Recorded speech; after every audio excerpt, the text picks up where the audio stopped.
UP के प्रयागराज से एक हैरान कर देने वाली एक सच्ची कहानी आपके बीच में मैं अभी सुनाने वाला हूँ। एक पति जो अपना पत्नी के ऊपर काफ़ी भरोसा करके, विश्वास करके उसे पढ़ा लिखवा कर पीसीएस अधिकारी बना देते हैं। वो पीसीएस अधिकारी बन जाती है, एसडीएम बन जाती है, और वो एसडीएम बनने के बाद अपना पति को सिर्फ एक ही चीज़ देते हैं, वो बेवफाई देते हैं, विश्वासघात देते हैं, भरोसा पूरी तरह से तोड़ देती है। आप लोग एक पिक्चर देखे होंगे सूर्यवंशम। ये सूर्यवंशम पिक्चर में आप लोग देखे होंगे कि जो हीरो रहते हैं वो रहते हैं अमिताभ बच्चन। वो अमिताभ बच्चन जो है एक खुद मजदूरी करते हैं, मजदूर रहते हैं, और वो मजदूरी करते हुए अपना पत्नी को पढ़ा लिखवा कर जो है वो एक आईएएस अधिकारी बना देती है। वो आईएएस अधिकारी भी बन जाती है, लेकिन आईएएस अधिकारी बनने के बाद वो बदलती नहीं है। वो दोनों वाइफ हस्बैंड की ज़िंदगी बिल्कुल जिस तरह पहले थी उसी तरह से उस दोनों का ज़िंदगी बरकरार रहती है, चलना शुरू होता है। लेकिन ये कहानी जो बताने वाला हूँ, ये कहानी ऐसा है कि पूरी तरह से ये कहानी सुनने के बाद आपकी ज़िंदगी में भी कुछ एक नई फैसला लेने का जो है एक ऊर्जा आना शुरू हो जाएगा। आप सोचिएगा कि आप भरोसा जो है करना अपना पत्नी के ऊपर भरोसा करना छोड़ दीजिएगा। कोई भी पत्नी अगर आपको पूछेगा, अपना पत्नी आपको अगर कभी बोलेंगे कि मुझे पढ़ना लिखना है, मैं पढ़ लिख के कुछ करना चाहती हूँ, तो आप पढ़ने लिखने से बिल्कुल उसे इग्नोर कर दीजिएगा। उसे पढ़ाना लिखाना नहीं चाहिएगा, चूँकि कहानी ही बिल्कुल ऐसा ही है। तो प्रयागराज का एक कहानी ये है कि प्रयागराज का एक लड़का है जिसका नाम है आलोक मौर्य। ये आलोक मौर्य जो लड़का है, इसका नौकरी होता है पंचायती राज विभाग में 2009 में। पंचायती राज विभाग में जो नौकरी होता है चतुर्थ श्रेणी में होता है, जो निचले पोस्ट जो होती है उसमें इसका सिलेक्शन होता है, नौकरी होता है 2009 में। जब 2009 में इसका नौकरी होता है, इसके बाद किसी का भी जब नौकरी होता है तो नौकरी होने के बाद वो क्या चाहता है, अच्छा पत्नी चाहता है, तो वो शादी करना चाहते हैं। तो शादी 2010 में जो है ज्योति मौर्य के साथ उसका शादी हो जाता है। ये दोनों का शादी रचा लेते हैं। शादी जब हो जाते हैं तो ठीक ठाक से इसका फैमिली बहुत बढ़िया से चलना शुरू होती है। उसी के बीच में जो है ज्योति मौर्य अपना पति आलोक मौर्य से कहती है कि मुझे पढ़ने लिखने का जो है शौक है, मैं पढ़ना लिखना चाहती हूँ, मैं कुछ करना चाहती हूँ। ये बात को जैसे ही सुनते हैं आलोक मौर्य, तो कोई भी मान लीजिए जिसका पत्नी अगर बोले अपना पति से कि मैं पढ़ना लिखना चाहती हूँ, मैं कुछ बनना चाहती हूँ, कुछ मैं करना चाहती हूँ, तो कोई भी पति भला मना कर सकता है क्या? तो मना नहीं कर सकता, बिल्कुल मना नहीं कर सकता है, मुझे जहाँ तक लगता है। तो जो है उसका पति को लगता है, वो ज्योति मौर्य के पति को लगता है कि अगर मान लो पत्नी अगर पढ़ना लिखना चाहते तो क्यों ना पढ़ाया लिखाए, तो पढ़ाना लिखाना वो शुरू कर देते हैं। जब पढ़ाना लिखाना शुरू करते हैं तो उसे जो है एक अच्छा सा कोचिंग में जो एडमिशन करा देते हैं। अच्छा कोचिंग में जो पढ़ना लिखना वो शुरू करती है। पढ़ना लिखना शुरू करने के बाद जो है 2015 में जो है वो पीसीएस का जो है उसका रिजल्ट आता है। उसी दिन उसका घर में एक जुड़े बच्चे भी हुए थे दो। काफ़ी ज़्यादा खुशी का माहौल रहता है, और उसी खुशी के माहौल में जो है उस ज्योति मौर्य का जो है पीसीएस का रिजल्ट आता है। जब पीसीएस का रिजल्ट आता है तो पीसीएस का रिजल्ट में वो सिलेक्शन हो जाता है। 16वां रैंक में जो है उसका स्थान आती है, और 16 रैंक में जो है स्थान लाकर जो है पीसीएस में जो है तहलका मचा देती है। ये तहलका मचाने के बाद उसके मीडिया कर्मी लोग उसका घर पहुंचते हैं। घर पहुंचने के बाद ये पूछते हैं कि ये पीसीएस अधिकारी बनने तक का जो सफ़र है, ये सफ़र आपका कैसा रहा, इसमें किनका किनका योगदान रहा, किनका किनका श्रेय रहा, क्या क्या मुश्किलों का सामना करना पड़ा। उस समय मीडिया कर्मियों के बीच में जो है ये ज्योति मौर्य जो है अपना बताते हैं कि ये जो पूरी तरह से पीसीएस अधिकारी में जो आज बन पाई हूँ, जो पीसीएस अधिकारी के जो रिजल्ट में हासिल कर पाई हूँ, इसका श्रेय किसी और का नहीं बल्कि मेरा पति आलोक मौर्य और मेरा ससुर के ऊपर ये इसका श्रेय जाता है। आने की उस समय जब पीसीएस अधिकारी बनी थी उस समय इसका श्रेय जो बता रहे थे अपना पति को बता रहे थे और अपना ससुर को बता रहे थे। लेकिन आज क्या हो गया, आज देखिए वो कैसे चेंज हो गया। चलिए आप पूरी कहानी को आप पहले सुन लीजिए। यहाँ तक इसका सफ़र ये रहा कि ये कैसे कैसे पीसीएस अधिकारी बन गई, और इसको बनाने के लिए जो है कौन सा योगदान दिए, कौन इसका योगदान दिए, क्या इसके लिए संघर्ष किए इसका पति, जो संघर्ष के साथ जो इसे पढ़ा लिखा कर पीसीएस अधिकारी बन गई। अब इसका होता है पूरी कहानी स्टार्ट। आप कहानी को सुनिए। 2015 में जब सिलेक्शन होती है, तो जब पीसीएस अधिकारी बन जाती है, तो इसके बाद 2015 से 2019 तक जो है इसका रिश्ता बहुत ही अटूट प्रेम के साथ चलता है दोनों के बीच में।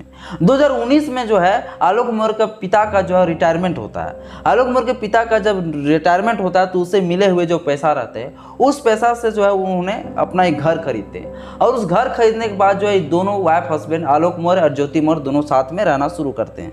ये दोनों साथ में रहना शुरू करते हैं, ठीक ठाक से चलता है। वही 2019 के बीच में ही जो है एक ये दोनों के प्रेम जिंदगी में जो है खुशी की ज़िंदगी में एक व्यक्ति का प्रवेश हो जाता है, एंट्री हो जाता है, जो पूरी ज़िंदगी को पूरी तरह से तबाह करने के लिए वो आ जाते हैं। उसका नाम रहता है मनीष दुबे। इस मनीष दुबे की पूरी तरह से हम आपको बताने वाला हूँ। इस मनीष दुबे कौन हवलदार का कमांडेंट है। ये हवलदार के कमांडेंट के साथ जो है इसका चक्कर चलना शुरू हो जाती है। ज्योति मौर्य और ये हवलदार का जो कमांडेंट रहते हैं, इन दोनों के बीच में प्रेम प्रसंग चलना शुरू हो जाता है। इस चीज़ का शक जो है उसका पति आलोक मौर्य को पड़ता है। आलोक मौर्य जो है अपना पत्नी के ऊपर जब शक करते हैं तो अपना पत्नी का जो है मोबाइल को चेक करते हैं। जब ओपन चैट को जब देखते हैं उसका पति आलोक मौर्य, इसके बाद वो चौंक जाते हैं। वो आश्चर्य में पड़ जाते हैं कि जिस पत्नी के ऊपर मैंने इतना भरोसा किया, इस भरोसा के लेकर जो है मैं उसे पढ़ाया लिखाया, पीसीएस अधिकारी बनाया, एसडीएम बनाया, वो पत्नी मुझे इतना बड़ा धोखा, इतना बड़ा जो है विश्वासघात, इतना बड़ा बेवफाई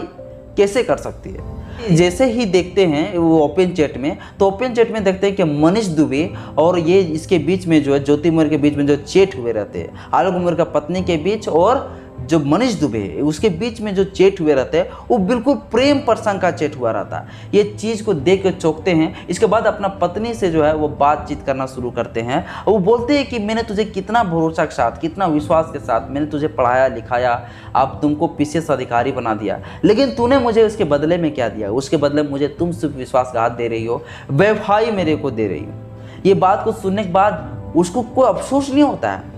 अफसोस ना होकर जो उसके ऊपर हावी हो जाते हैं, आलोक मौर्य के ऊपर जो है ज्योति मौर्य हावी हो जाते हैं, गुस्सा से लाल हो जाती है और उसे छोड़ने तक का वह बात बोल देती है। इसके बाद ये 2020 में इसका मैटर पूरा तरह से फैलना और शुरू हो जाती है, क्योंकि 2020 में जो है मनीष दुबे और इसके बीच में दोनों का दोस्ती जो है प्रेम प्रसंग, इसका पत्नी ज्योति मौर्य और मनीष दुबे जो हवलदार का कमांडेंट रहते हैं, इन दोनों का प्रेम प्रसंग 2020 में और गहरा जुड़ जाती है और दोनों साथ में रहना भी शुरू कर देते हैं। सरकारी आवास में लोग दोनों साथ भी कई बार रहते हैं। ये चीज़ का बार बार उसका पति आलोक मौर्य को शक होता है। आलोक मौर्य को शक होने के बाद अपना पत्नी को बार बार बोलते हैं कि ऐसा मत करो, ऐसा मत करो, मेरे साथ मत। काफ़ी बार उसे टॉर्चर करते हैं, लेकिन उसका पत्नी जरा सा भी नहीं रुकती है। वो बिल्कुल अपना प्रेम प्रसंग को छोड़ती नहीं है, लगातार बरकरार रखता है उस मनीष दुबे के साथ दोस्ती, प्रेम प्रसंग साथ में रखता है। इसके बाद मनीष दुबे का एक खुद शादीशुदा व्यक्ति है। वो मनीष दुबे जो है अपना पत्नी को जो है छोड़ने का जो तलाक पत्र जो है, तलाक डिवोर्स देने की बात करते हैं। वो तलाक जो है देने के लिए कोर्ट में जो है पेश भी कर देते हैं, याचिका भी दे देते हैं। इसके साथ साथ जो है इसका जो पत्नी रहते हैं आलोक मौर्य का पत्नी ज्योति मौर्य भी अपना पति को जो है छोड़ने का जो है डिवोर्स पत्र दे देते हैं। डिवोर्स के लिए जो है याचिका कोर्ट में पेश कर देती है। यानी दोनों के बीच में अब जब इस चीज़ को पता चलता है मनीष दुबे के पत्नी को और इधर आलोक मौर्य को जब पता चलता है, तो ये दोनों मिलते हैं मनीष दुबे के पत्नी, और दोनों बातचीत करने के बाद बोलते हैं कि आपका पत्नी और मेरा पति, ये दोनों मिलकर हम दोनों का फैमिली को बर्बाद कर रहे हैं, हम लोग को बर्बाद कर रहे हैं। ये दोनों में काफ़ी ज़्यादा बातचीत होता है, लेकिन फिर भी जो है ये दोनों हार नहीं मानते। ये दोनों लोग अपना प्रेम प्रसंग को छोड़ना नहीं चाहते हैं। ये दोनों का प्रेम प्रसंग चलना ही शुरू हो जाता है। अब बात आता है 2023 का। 2023 में ये दोनों जो है रंगे हाथ पकड़े जाते हैं सरकारी आवास में। सरकारी आवास में दोनों के रंग रसलीला जो है होते हुए जो है ये दोनों को जो है डायरेक्ट पकड़ लेते हैं इसका पति। अब इसका मैटर जो है पूरी तरह से अभी जो कोर्ट में चल ही रहा है, पूरा फैसला अभी निकल के तो नहीं आया है। लेकिन ये चीज़ को आपको सुनने के बाद आपको कैसा लगा कि कोई भी एक पति जो अपना पत्नी के ऊपर भरोसा करके पढ़ाएंगे लिखाएंगे, क्या ये सुनने के बाद आप पढ़ाएंगे लिखाएंगे?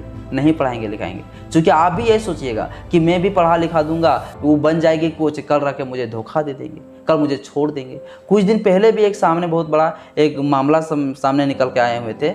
वो मामला भी आपको हम बताना नहीं चाहते हैं, चलिए वो मामला को हम बाद में बताऊंगा, क्योंकि वो मामला अगर बताता हूं तो मैं भी काफ़ी ज़्यादा लंबा हो जाएगा वीडियो, इसलिए मैं आज के लिए इतना ही। अगर इस प्रकार से वीडियो आप लोग देखना चाहते हैं, इस प्रकार की कहानी आप लोग सुनना चाहते हैं, तो वीडियो को लाइक जरूर कर दीजिएगा, चैनल को भी सब्सक्राइब कर दीजिएगा, बेल आइकन ऑल पे प्रेस जरूर कर दीजिएगा, ताकि आपके पास तक इसी प्रकार से नोटिफिकेशन मिलता रहे और इसी प्रकार से न्यूज़, इसी प्रकार से स्टोरी, कहानी, मोटिवेशन वीडियो आप लोग देख पाएंगे। अंत